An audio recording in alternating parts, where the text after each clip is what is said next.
सर्वप्रथम आपल्या या कार्यक्रमाच्या माध्यमातून आताच मुख्यमंत्र्यांनी महाराष्ट्राविषयी आणि आपल्या देशाविषयी जे काही भाष्य केलं त्यामध्ये EV व्हेकलला प्राधान्य देण्याच्या दृष्टिकोनातून त्यांनी फार महत्त्वपूर्ण भूमिका बजावलेली आहे।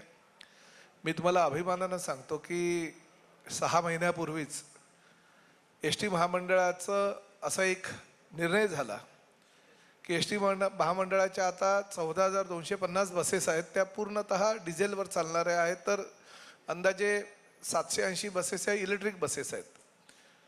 ज्या 14,250 बसेस आहेत त्याही महाराष्ट्रातल्या 13 कोटी जनतेला कमी पडतात, म्हणून आम्ही 8,000 नवीन बसेस आता घेतल्या, ते पूर्णतः डिझेल आहेत।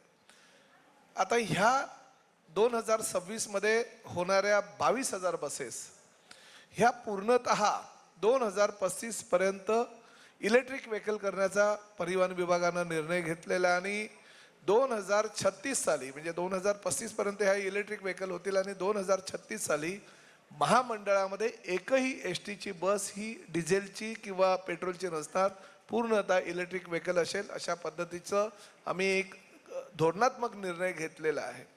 तुम्ही असं म्हणाल की आता डिझेलच्या एवढ्या बसेस घेतल्या तर 2035 मध्ये त्या इलेक्ट्रिक व्हेकल कशा होतील, तर महामंडळाच्या ताब्यात असलेल्या ज्या 14,250 बसेस आहेत त्या आम्ही पुढल्या वर्षापासून रेट्रोफिटिंगच्या माध्यमातून इलेक्ट्रिक बसमध्ये त्याचं रूपांतर करणार आहोत। म्हणजे महामंडळाच्या 8 वर्ष जुन्या झालेल्या सगळ्या बसेस ह्या रेट्रोफिटिंगच्या माध्यमातून इलेक्ट्रिक होणार। म्हणजे 2026 साली आलेल्या 8,000 बसेस सुद्धा 2034 साली म्हणजे 8 वर्षानंतर रेट्रोफिटिंगमध्ये जाणार आणि 2035 पर्यंत त्या सुद्धा इलेक्ट्रिक होऊन बाहेर पडतील। अशा प्रकारची एक सुसूत्रता आम्ही आणलेली आणि ह्या पुढे 2026 नंतर 2027 पासून दर वर्षाला 2,000 बसेस आम्ही ह्या इलेक्ट्रिक घेणार आहोत।